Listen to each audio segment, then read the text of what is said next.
guéri et délivré aujourd'hui. Qui sait ce que la Pâque peut faire en lui aujourd'hui?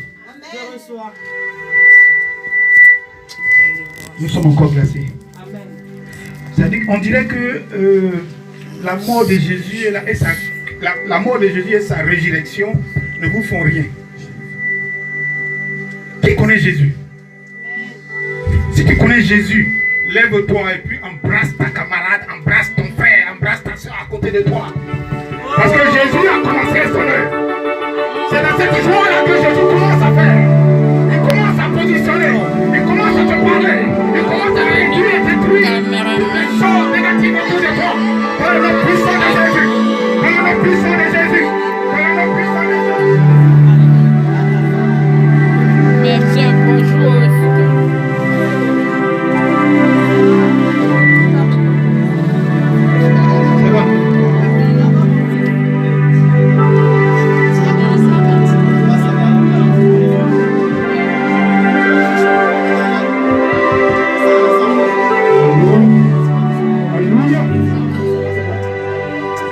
Alléluia. Alléluia. On avait juste 2 minutes. Hein? Alléluia, parce que le temps, là, nous sommes à cheval sur le temps. Quelqu'un peut acclamer, quelqu'un peut acclamer, quelqu'un peut acclamer, quelqu'un peut acclamer, quelqu'un peut acclamer, quelqu'un peut acclamer. Acclame la délivrance, acclame la délivrance, acclame toi-même ta propre délivrance. Acclame, acclame, acclame, acclame, acclame, acclame, acclame,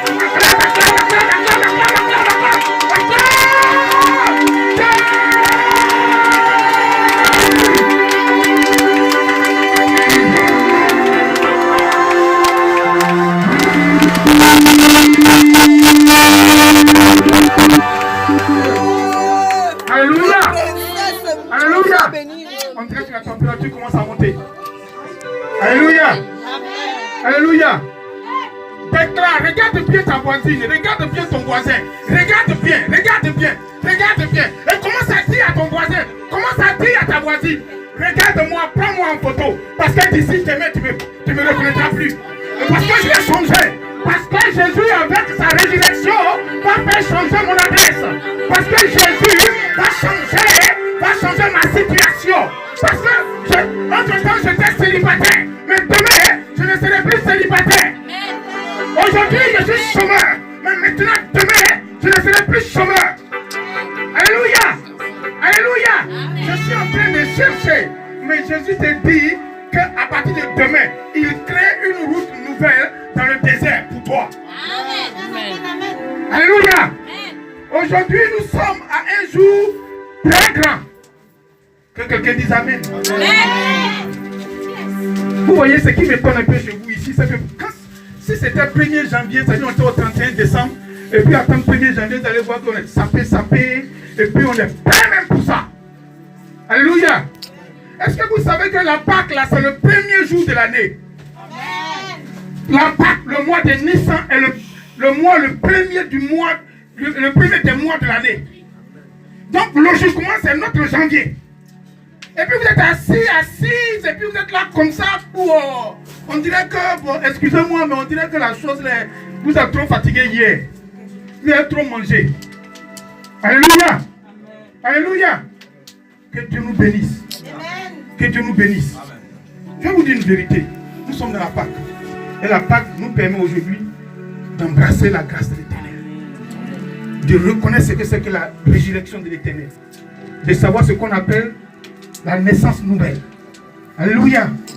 De connaître ce qu'on appelle la métanoïa. Alléluia. On va aller dans les détails. La Pâque, c'est l'introduction, hein, on commence en même temps. Alléluia. Amen. Que Dieu nous bénisse. La Pâque. La Pâque est une fête très solennelle qui est célébrée par les Juifs.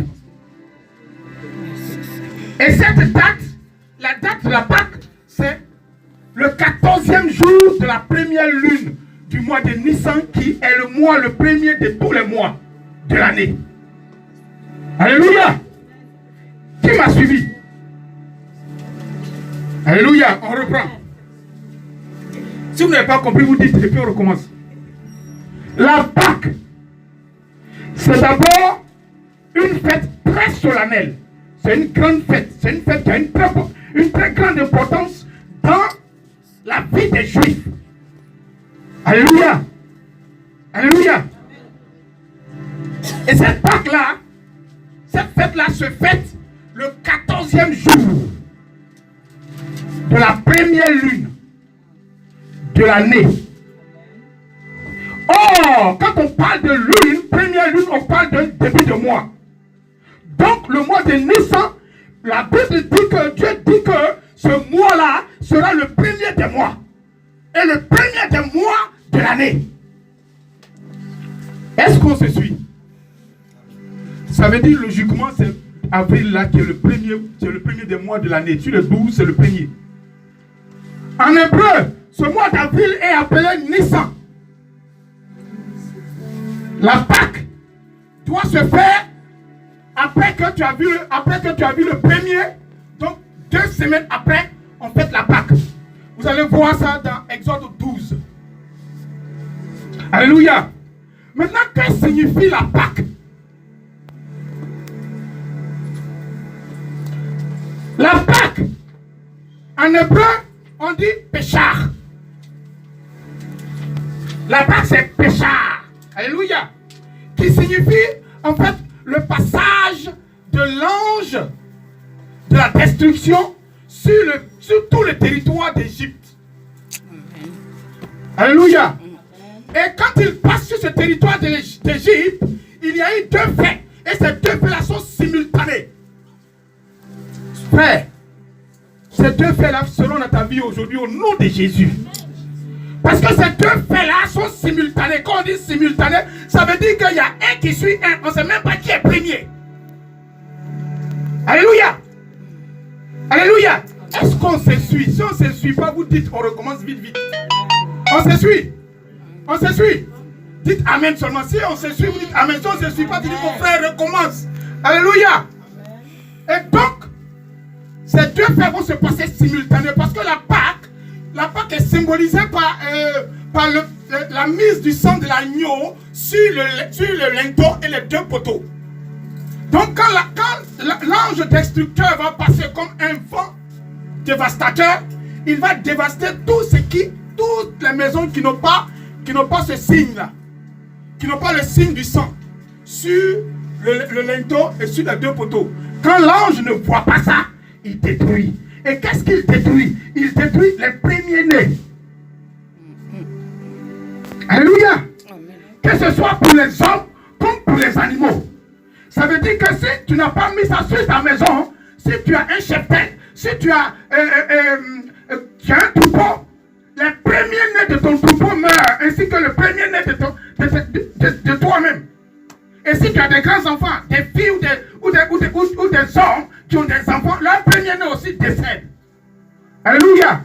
La condition sine qua non, c'est que tu t'attaches à Jésus-Christ de Nazareth.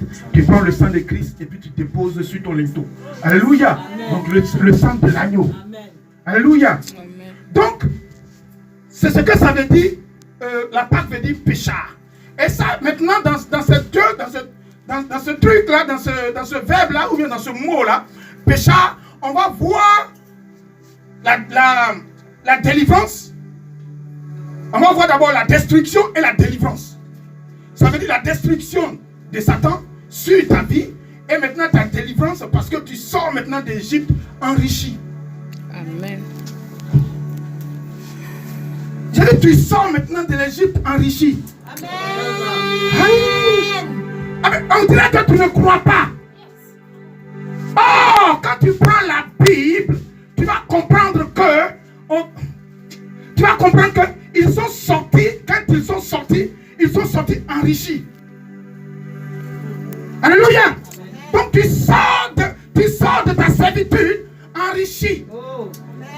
Alléluia. Amen. Et en plus, péchard aussi a un deuxième sens que beaucoup ne savent pas.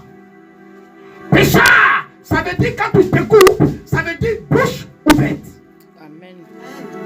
La bouche ouverte, c'est que quand on te parle de témoignage, parce que ce que tu as fait dans ta vie, il ne faille pas que tu restes comme ça. La bouche ouverte, sans rien dire de bon.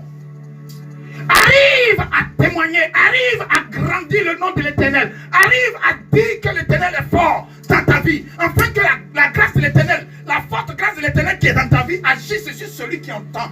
Amen. Car la Bible déclare que la foi vient de ce qu'on attend. Et de ce qu'on attend, la chose là c'est quoi? C'est la parole. Alors donc si tu ne dis pas, tu ne vas pas aider l'autre. Frère, pécha, ça veut dire le survol de l'ange destructeur. Et en même temps, quand il finit de détruire, il fallait que toi, ta bouche ne s'ouvre pas pour insulter ton mari ou ta femme ou ton enfant. Il fallait que ta bouche s'ouvre pour dire que Jésus est grand. Amen. Alléluia. Amen. Alléluia. Vous verrez encore ces vérités-là en Proverbe 3 à son verset 1 et 18. Et en Proverbe 15 à son verset 3, 4. Vous verrez. Alléluia. On n'a pas trop le temps, mais je vais entrer dans les détails. Que Dieu nous bénisse. Amen. Que Dieu nous bénisse, parce que quand tu te lèves maintenant, sache que tu as été délivré. Sache que l'Éternel n'est pas venu en vain dans ta vie. Sache que quand l'Éternel entre en toi, c'est qu'il y a eu un changement qu'on appelle la métanoïa. Et quand ta mentalité est changée, totalement la grâce de l'Éternel se manifeste en toi, parce que tu as en toi, tu as ingurgité, tu as pris sur toi la résurrection de Jésus-Christ de Nazareth. Amen. Et en ce moment précis, quand tu as un problème, quand tu as une difficulté, quand tu attends quelque chose et que la chose n'arrive pas, c'est que tu ne t'es pas encore bien positionné dans la mort de Jésus-Christ et sa résurrection. Or, si tu te positionnes et qu'il en toi, la Bible déclare que l'Esprit qui a ressuscité Jésus-Christ d'entre les morts, cet esprit-là vient en toi pour restaurer ton âme, pour donner vie à ton âme. Parce que lui, il est ce Dieu-là qui te guérit à chaque instant. Il est ce Dieu-là qui est le Rapha des Rapha. Que Dieu vous bénisse. Amen. Que Dieu vous bénisse. C'est cela la Pâque. C'est cela la Pâque. Et la Pâque est là pour toi et moi. Et la Pâque est là pour toi et moi. Alors on va aller pas à pas. On va maintenant prendre un passage biblique.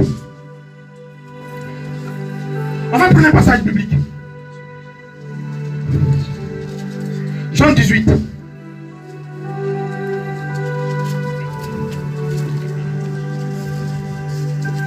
Jean 18, 28. J'ai voulu qu'on parle du 28 au 40. Mais on va prendre juste du 39 au 40. Jean 18, 39, 40.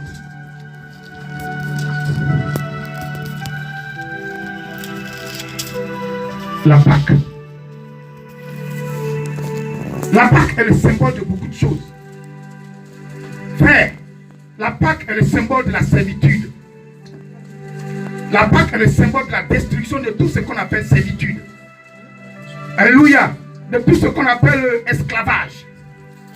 De tout ce qu'on appelle sorcellerie. De tout ce qu'on appelle sécheresse. Quand Christ arrive avec sa Pâque, il détruit tout. Alléluia. Sache que tu es libéré aujourd'hui. Le message qui passe, si tu as écouté ce message et que tu as appris ce message, tu t'es connecté à ce message, dis-toi que tu es passé déjà de la difficulté à la facilité des choses. Dis-toi que tu es passé déjà de la pauvreté à l'élévation. Que Dieu te bénisse, frère. Que Dieu te bénisse. Vous êtes à la page? Si vous êtes à la page, que la personne lise. Que la personne lise le plus vite possible pour qu'on puisse aller. Jean 18, 39, 40. Papa Aka, on ne va pas vite, hein. On va mollo comme les enfants de CP1, jardin, et puis on leur parle tranquille. Amen. Amen. Allons-y. Je lis la parole. Oui. Jean 18, 39, 40. Mais comme c'est parmi vous, une coutume que je vous relâche. Comme c'est parmi vous une coutume que je vous relâche. Quelqu'un à la fête de Pâques. Quelqu'un à la fête de Pâques. Voulez-vous que je relâche le roi des Juifs? Voulez-vous que je relâche le roi des Juifs? Alors, de nouveau, tous s'écrièrent. Non, pas lui. Non, pas lui. Mais Barabbas. Mais Barabbas. Oh, Barabbas était un brigand. Oh, Barabbas était un brigand. Alléluia. Alléluia. Qui a compris le texte? Si tu as compris, tu fais ça.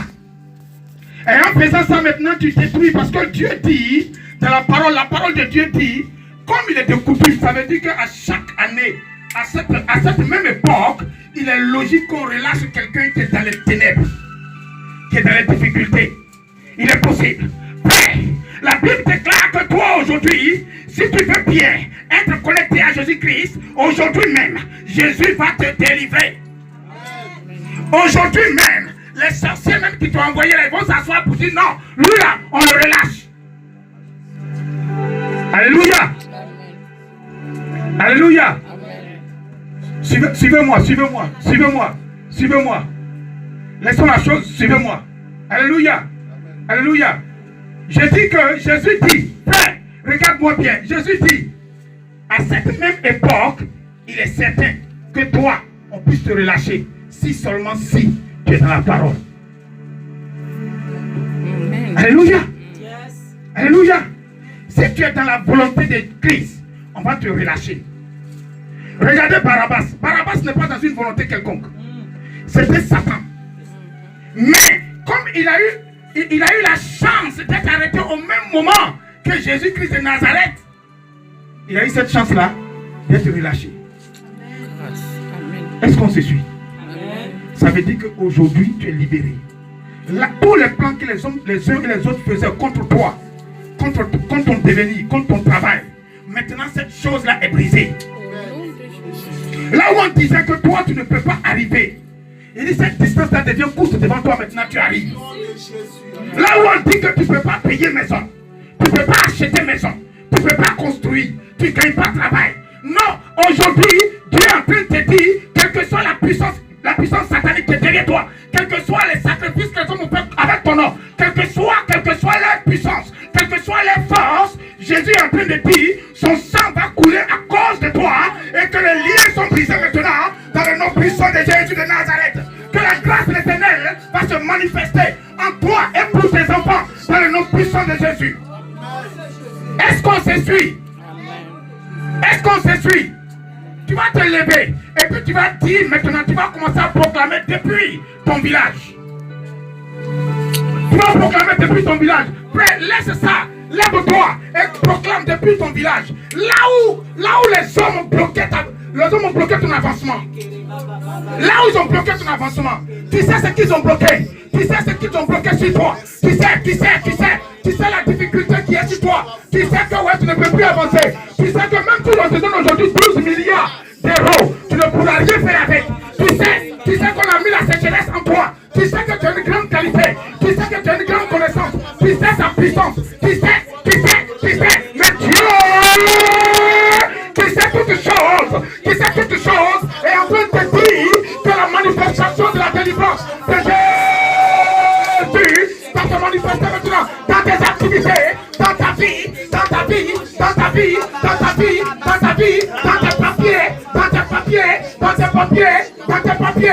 tes papiers, dans le nom puissant de Jésus.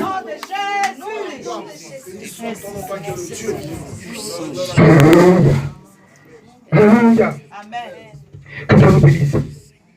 On va aller pas à pas. Jésus, vous allez vous asseoir. Voilà que quand tu prends le texte depuis le début, depuis le verset 28, tu vas comprendre quelque chose. On attrape Jésus. On l'envoie chez Caïphe. On l'envoie chez Caïphe. De chez Caïphe, on commence à faire le jugement. On fait le jugement jusqu'à ce qu'il arrive au niveau de Barabbas. Il arrive au niveau de Barabbas. Et là, Jésus qui n'a rien fait, on le met entre lui et Barabbas. Barabbas qui est un assassin. Barabbas, lui qui est un brigand. Barabbas, lui qui est un voleur. Barabbas, ce Barabbas-là est là. Et maintenant, ses parents, lui, les grands sacrificateurs. Ces grands sacrificateurs-là sont là. Et qu'est-ce qu'ils demandent? Ils demandent qu'on le crucifie. Ils demandent qu'on le tue. Mais si vous remarquez bien, Jésus est là et puis on discute de Jésus. Oh, lui, il est libre, il est simple. On pouvait accepter Jésus, mais je vous assure que s'ils avaient pris la volonté même de Jésus, pour que Jésus, la volonté de libérer Jésus, il allait refuser. Parce qu'il est venu là pour que la parole soit conforme. Alléluia. Il est arrivé pour que la parole soit conforme. Donc, il a montré encore une fois de plus qu'il est venu pour libérer les hommes qui sont malades. Il est venu pour libérer les hommes qui n'ont aucun pouvoir de pouvoir se libérer. Parce qu'en ce temps-là, ce type-là, ce Barabbas, était prêt à être sacrifié. Il était prêt à mourir comme un maudit. Il était prêt à mourir sur la croix aussi. Il était prêt à mourir parce que lui, il avait tué déjà un Romain. Alléluia. Amen. Il avait tué un Romain. Donc la logique était que lui meurt. Et Jésus va venir.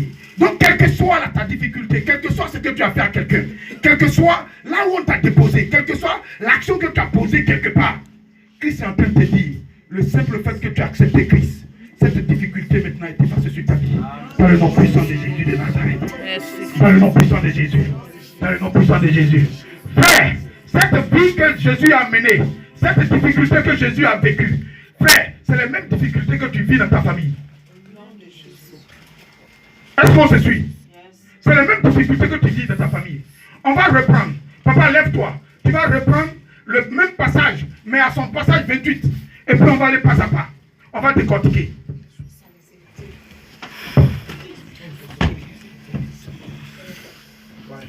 Passage 28. Au passage 28, tu lis le 28 et puis tu t'arrêtes. Et puis on continue. Je lis la parole. Il conduisit Jésus de chez Caïphe. Ces paroles le conduisaient sur Caïphe. Au prétoire. Au prétoire. C'était le matin. C'était le matin. Ils n'entraient point eux-mêmes. Ils veulent pas entrer eux-mêmes.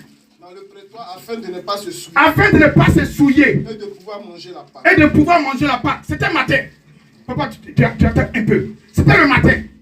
Frère, le matin de la Pâque. Ça veut dire que la Pâque là n'avait pas encore le matin de la Pâque. Et la Pâque, ils étaient en train de préparer la chose. Et quand on prépare cette chose-là, on doit être pur. On doit avoir fait le jeûne. On doit être positionné pour pouvoir manger l'agneau de la Pâque. Or, eux, ils veulent détruire quelqu'un. Est-ce qu'on se suit? Amen. Donc, eux, ils envoient le monsieur devant le juge, devant les Romains, devant l'autorité. Ayant déposé le monsieur devant l'autorité, Caïphe va juger ce monsieur. Oh, Caïphe, c'est qui? Caïphe, c'est un sacrificateur. C'est le grand sacrificateur. Alléluia. Amen. Ce monsieur-là, son nom signifie simplement dépression. Bon, rendez-vous compte qu'on va vous envoyer devant quelqu'un qui est déjà appelé dépression. Lui-même, là, son agissement est comment? Son agissement est juste comme son nom l'indique. Il ne va pas chercher à comprendre parce que lui, la dépression fait qu'il ne sait pas le bien du mal. Alléluia. Il ne connaît pas ce qui est la vérité. Alléluia. Donc, il va aller jusqu'à faire le sacrifice, jusqu'à pouvoir sacrifier cette personne-là, Jésus-Christ de Nazareth. Il va l'appeler.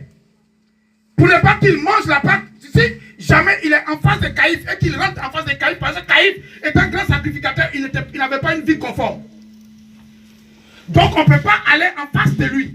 Si tu te mets en face de lui, tu as un problème. Et ce problème-là fera de toi un souillé. Et donc, quand tu es souillé, la Pâque, tu ne peux pas la manger. Or, la Pâque, c'est l'agneau qui va être sacrifié sur une croix. Alléluia. Il va être sacrifié sur une croix. Or, la croix, en ce moment précis, la croix est un symbole. Est un symbole non seulement de destruction des maudits, c'est-à-dire que des damnés. Est-ce qu'on se suit? Amen. La croix est un autel. La première des choses qu'il faut que tu vois, c'est qu'il faut voir la croix en tant qu'un autel. Il faut voir la croix en tant que ça. Sur lequel on vient pour immoler un agneau. Sur lequel on vient pour immoler un animal sacrifié. Alléluia. Amen. De cette même façon, vous comprendrez que à son verset 28, si vous avez une fois entendu parler d'Azazel, frère, on a envoyé Jésus-Christ comme le bouc d'Azazel. Jésus-Christ, il est venu comme le bouc d'Azazel. Alléluia. Dans Azazel, en chaque fin d'année, nos parents faisaient ça avant. Nos parents, qu'est-ce qu'ils font? Quand ils viennent en fin d'année, ils viennent et disent que mes récoltes marchent. Et que les difficultés que ma famille a eues, que cette année, l'année prochaine, là, vraiment que cette nouvelle année-là soit une bonne année pour mes enfants, soit une bonne année pour ma maison.